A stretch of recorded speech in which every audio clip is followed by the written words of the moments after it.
Hello students, welcome back to Vivek steno classes. अगर आप SSC के किसी भी एग्ज़ाम की प्रिपरेशन कर रहे हो, स्पेशली एसएससी स्टेनोग्राफर एग्ज़ाम की, तो ये वीडियो इग्नोर करना सबसे बड़ी गलती होगी।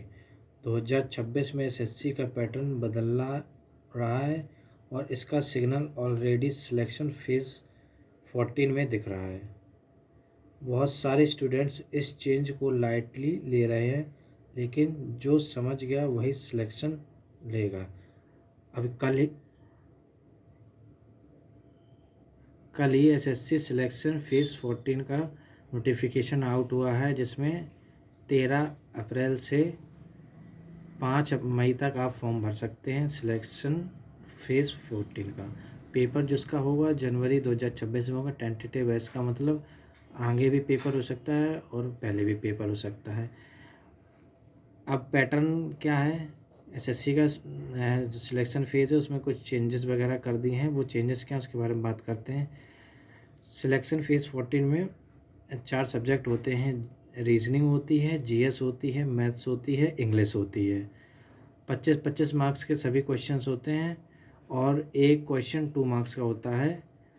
पहले टाइम दिया रहता था 60 मिनट का, टाइम तो अभी भी 60 मिनट का है, लेकिन पहले सेक्शनल टाइमर नहीं दिया रहता था। सेक्शनल टाइमर का मतलब 15 मिनट इसको दिया रहेगा, 15 मिनट इसको, 15 मिनट इसको, 15 मिनट इसको। पहले सेक्शनल टाइमर नहीं होता था, तो हम पहले सोचते थे कि पहले मैथ कंप्लीट कर लें, बाद में हम जीएस कंप्लीट कर लेंगे, या फिर हम पहले इंग्लिश कंप्लीट कर लें, बाद में रीजनिंग कंप्लीट कर लेंगे, या फिर इसके कुछ क्वेश्चंस छूट गए हैं तो बाद में क्वेश्चंस कर लेंगे। अब लेकिन ये नहीं होगा। अब सेक्शनल टाइमर लगाने का मतलब है कि सभी पार्ट को 15-15 मिनट दे दिया गया है समय। मतलब आपने जैसे रीजनिंग कंप्लीट कर ली है 10 मिनट में, 5 मिनट बच रहा है, तो पहले हम करते थे कि मैथ्स में हमने दे लिया टाइम, क्योंकि मैथ्स में सबसे ज़्यादा टाइम लगता है। इसी प्रकार मान लो सोचा हमने कि इंग्लिश में कम टाइम चाहिए, तो इंग्लिश का टाइम बचा के हमने मैथ्स में कर लिया था। लेकिन अब ये नहीं है। आपने रीजनिंग कर ली, रीजनिंग करने के बाद आप कंप्लीट हो गया है। अब 15 मिनट तक आप नहीं, दूसरा खुलेगा टॉपिक, या फिर 15 मिनट बाद ही दूसरा सेक्शन खुलेगा। ऐसे ही 15 मिनट बाद दूसरा सेक्शन खुलेगा।